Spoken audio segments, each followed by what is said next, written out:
1 કરોડથી પણ વધુનું એમ્બરગ્રીસ ઝડપી પાડવામાં આવ્યું। ઠાટચ ગામથી એમ્બરગ્રીસનો જથ્થો ઝડપાયો છે, ત્યારે 1 કિલોથી પણ વધુના જથ્થા સાથે એક શખ્સને પણ ઝડપી પાડવામાં આવ્યો છે। પોલીસ રેડ દરમિયાન અન્ય એક આરોપી ફરાર થયો છે, ત્યારે પોલીસે એક આરોપીની ધરપકડ કરી સમગ્ર મામલે વધુ તપાસ હાથ ધરી છે। લગભગ 1 કિલોથી પણ વધુનો જથ્થા સાથે એક ઇસમને ઝડપી પાડવામાં આવ્યો છે। સતત પોલીસ દ્વારા રેડ કરવામાં આવી રહી હતી, જે દરમિયાન લગભગ 1 કરોડથી પણ વધુનું એમ્બરગ્રીસ ઝડપી પાડવામાં આવ્યું છે।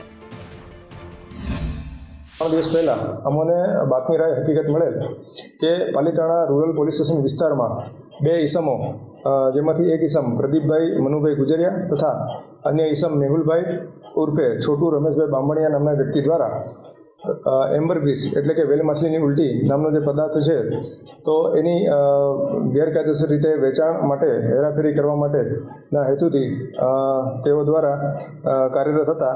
પ્રદીપભાઈ મનુભાઈ ગુજરિયા, જેની કે ઉંમર વર્ષ 24 છે, તેઓને વેલ માછલીની ઉલટી એટલે કે એમ્બરગ્રીસ સાથે ઝડપી પાડવામાં આવ્યા હતા તથા તેઓની પાસેથી અંદાજિત 1 કિલો અને 10 ગ્રામ જેટલી વેલ માછલીની ઉલટી એટલે કે એમ્બરગ્રીસ છે, તેનો જથ્થો પણ કબજે કરવામાં આવેલો હતો।